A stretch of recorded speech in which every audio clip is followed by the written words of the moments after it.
عنوان ہے غالب، یگانہ اور لکھنؤ۔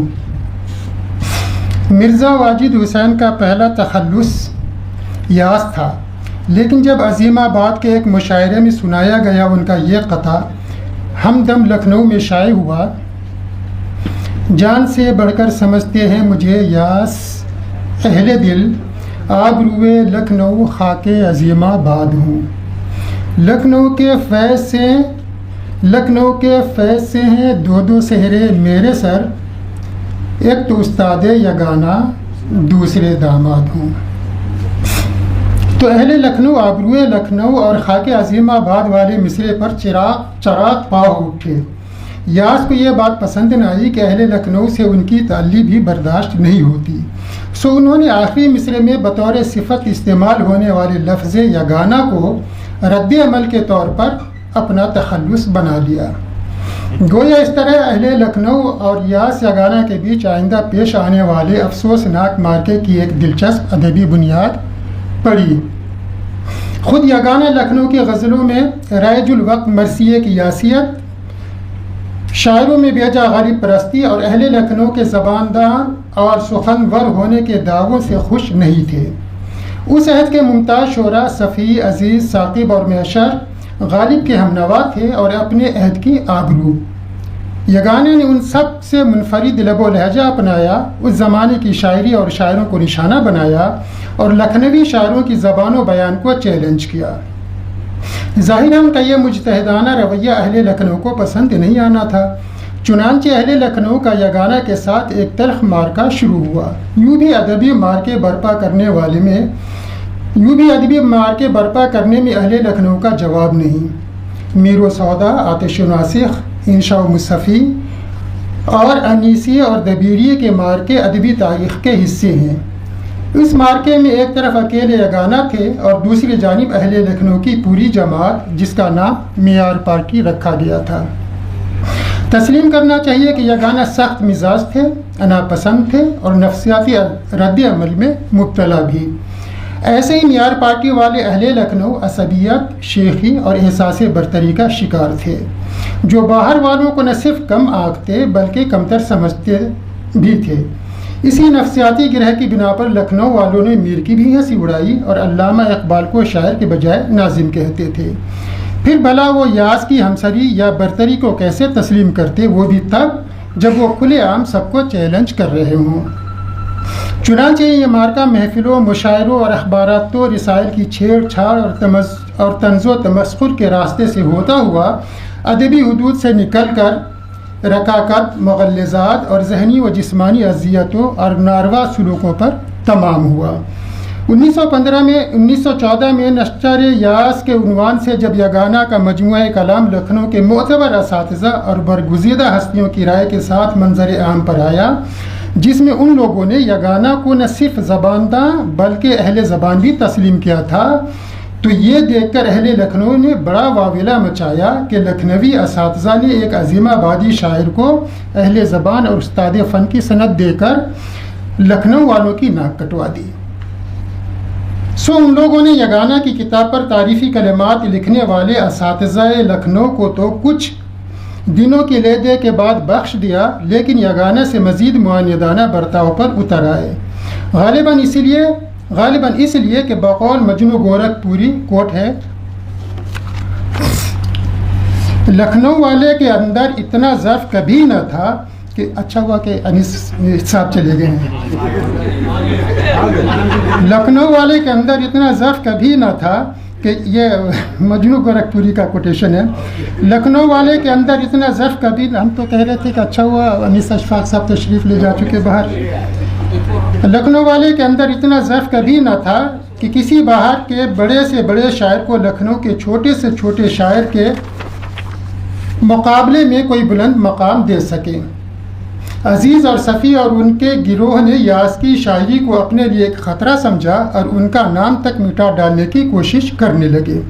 غزل سرا، مکتبہ جامعہ دہلی، 1984، صفحہ 281 انکوٹ۔ مخالفین کے ذاتی حملوں کی شدت سے تنگ آ کر یگانہ بھی سودا کی طرح قلم دان اٹھا کر علمی میدان میں کود پڑے اور شعراء لکھنؤ کے کلام سے بحر و عروج، زبان و بیان اور ادبی و فنی غلطیاں اس طور ڈھونڈ ڈھونڈ کر نکالنے اور گنوانے لگے کہ لکھنؤ والوں کی زباندانی کا بھرم جاتا رہا۔ رد عمل در رد عمل نے یگانہ کی ضد کے شعلوں کو اس قدر بھڑکایا کہ انہوں نے نہ صرف عزیز صفی، ثاقب، ظریف، محشر، اہل لکھنؤ، غالب پرستوں اور ان کے گروہ بلکہ ان کے ممدوح غالب کو بھی نشانے پر لے لیا اور غالب شکن مہم چھیڑ کر ان کی شاعری کو مانگے کا اجالا ثابت کرنے کے لیے منصور و منظوم تحریریں لکھنے اور شائع کرنے لگے۔ کہنا چاہیے کہ یگانہ کا یہ عمل غالب سے عداوت کے بجائے لکھنؤ والوں کے خلاف ان کا نفسیاتی رد عمل، ان کی سخت مزاجی، ان کی ضد کا نتیجہ تھا۔ یہ اقتباس ملاحظہ کیجئے جو انہوں نے مسعود حسن رضوی ادیب کے نام اپنے ایک خط میں لکھا ہے۔ یہ طویل خط غالب شکن کے دوسرے ایڈیشن میں شامل ہے۔ کوٹ: بغیر سمجھائے آپ کی سمجھ میں آ جائے گا کہ میں نے غالب پر جو کچھ بھی تمسخر یا تنقید کی ہے وہ کتنی صحیح اور کتنی ضروری تھی۔ یہ تمسخر بھی ایک ادبی خدمت ثابت ہو کر رہے گی، کیونکہ فی الحقیقت یہ تمسخر کسی عداوت پر تو مبنی ہے نہیں، بلکہ ذہنیت عامہ کی اصلاح کا ایک طریقہ یہ بھی ہے کہ دل لگتی باتیں دل لگی میں کہہ دی جائیں۔ غالب شکن دوسرا ایڈیشن، صفحہ 13۔ حقیقت یہ ہے کہ یگانہ ابتداً میر، غالب، آتش اور انیس کو محترم جانتے اور دل سے ان کے قائل تھے، لیکن اہل لکھنؤ اور غالب پرستوں کی ضد اور مخالفت میں انہوں نے غالب کو بھی دشمن مان لیا۔ چنانچہ غالب کے تعلق سے کتاب اور چند مضامین کے علاوہ تقریباً 3 درجن تمسخر آمیز رباعیاں بھی لکھی ہیں، جو میٹھی میٹھی چٹکیاں کے عنوان سے ان کی کتاب غالب شکن دعات شاہ کے دوسرے ایڈیشن میں شامل ہے۔ نمونتاً صرف یہاں ایک رباعی سن لیجیے۔ چنگیزی لہو ہے اپنی رگ رگ میں رچا، مجھ سے جو تنے تمہ کی کھاؤ گے بچا، غالب کو چچا بنا کے چھوڑا میں نے، غالب میرے چچا میں غالب کا چچا۔ اس حوالے سے مسعود حسن رضوی ادیب کے نام مورخہ 25 دسمبر 1933 کے ایک خط میں لکھتے ہیں۔ کوٹ: دوسری ضرورت ان ظریفانہ رباعیوں کی یہ ہے کہ غالب پرستوں کی دیوانہ وار عقیدت، بہکی ہوئی ذہنیت پر کچھ چوٹ تو پڑے، ذرا اپنے حواسوں میں تو آئیں۔ غالب کو ایک دیوتا یا آسمانی شخصیت کی طرح پیش کر کے دنیا کی مہذب قوموں کو ہندوستانی دماغوں پر ہنسنے قلاقنے کا جو موقع دیا جا رہا ہے، اس پر ذرا سا غور تو کریں۔ انکوٹ۔ غالب شکن صفحہ 2۔ اپنی اس نوع کی تحریروں کا نتیجہ خود ہی برآمد کرتے ہوئے ایک اور جگہ لکھتے ہیں۔ کوٹ: اس کا مطلب یہ نہیں ہے جو کچھ وہ لکھ رہے ہیں کہ غالب اپنی صحیح مرتبے سے گر جائیں گے، ہاں ناجائز طور پر جو آسمانی خلعت یاروں نے پہنا دیا ہے وہ اتر جائے گا۔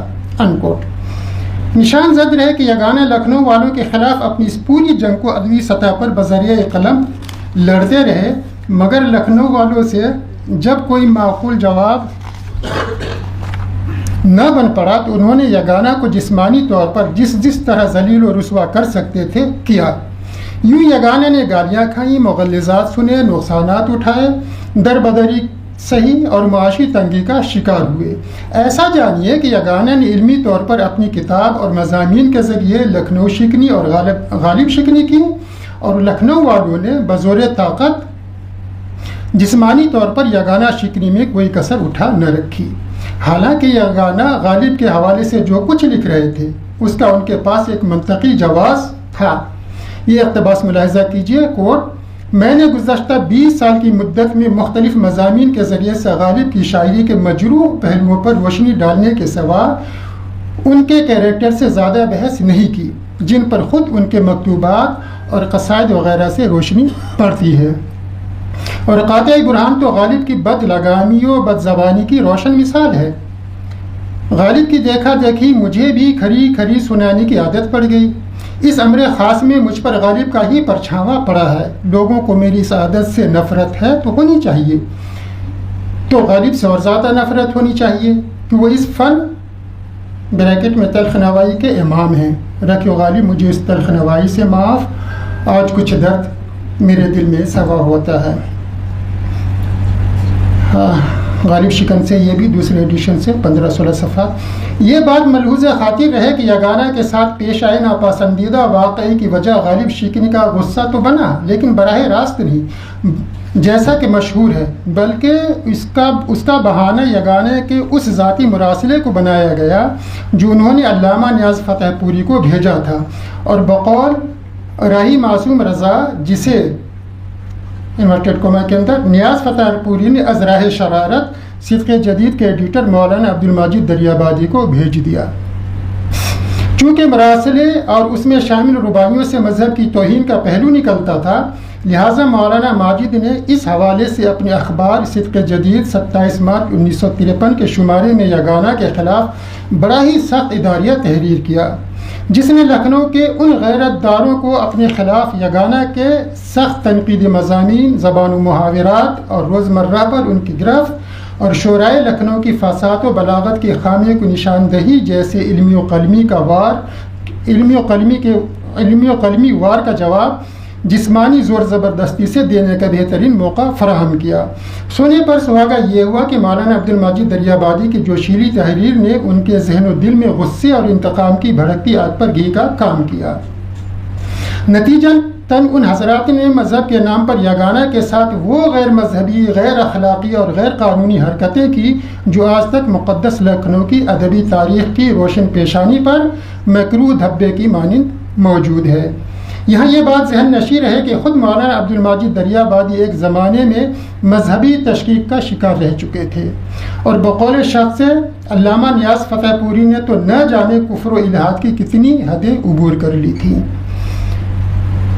مہذب و محترم لکھنؤ کی قسمت میں وہ دن بھی دیکھنا لکھا تھا جب وہاں کے باشندوں کے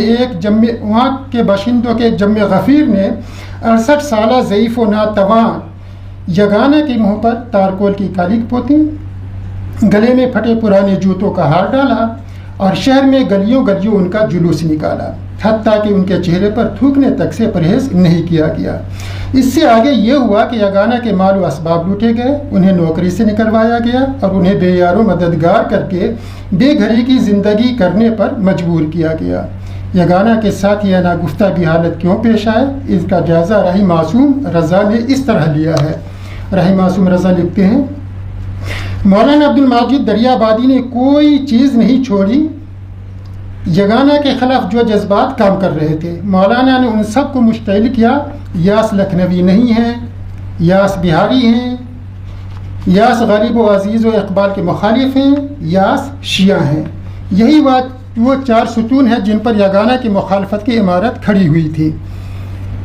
انکوٹ یاس یگانہ چنگیزی، راہی معصوم رضا، صفحہ 56۔ راہی معصوم رضا ایک اور جگہ لکھتے ہیں، کوٹ، اس بات سے میرے اس خیال کو تقویت پہنچتی ہے کہ یگانہ کی مخالفت کی بہت سی وجہوں میں سے ایک وجہ یہ بھی تھی کہ وہ لکھنوی نہیں تھے بلکہ یوپی ہی کے نہیں تھے۔ انکوٹ۔ راہی معصوم رضا صاحب کی یہ رائے زیادہ درست معلوم ہوتی ہے کہ یگانہ کی مخالفت میں معاصرانہ چشمک اور دبستانی تعصب کے مقابلے میں علاقائی تعصب کی شدت اور اس کا حصہ زیادہ تھا۔ مثلا جوش ملیح آبادی نے مذہب اور خدا کے بارے میں اس طرح کی باتیں کہی تھی، شبیر حسن نہیں لیتا کسی سے بدلہ، شبیر حسن خان سے بھی چھوٹا ہے خدا،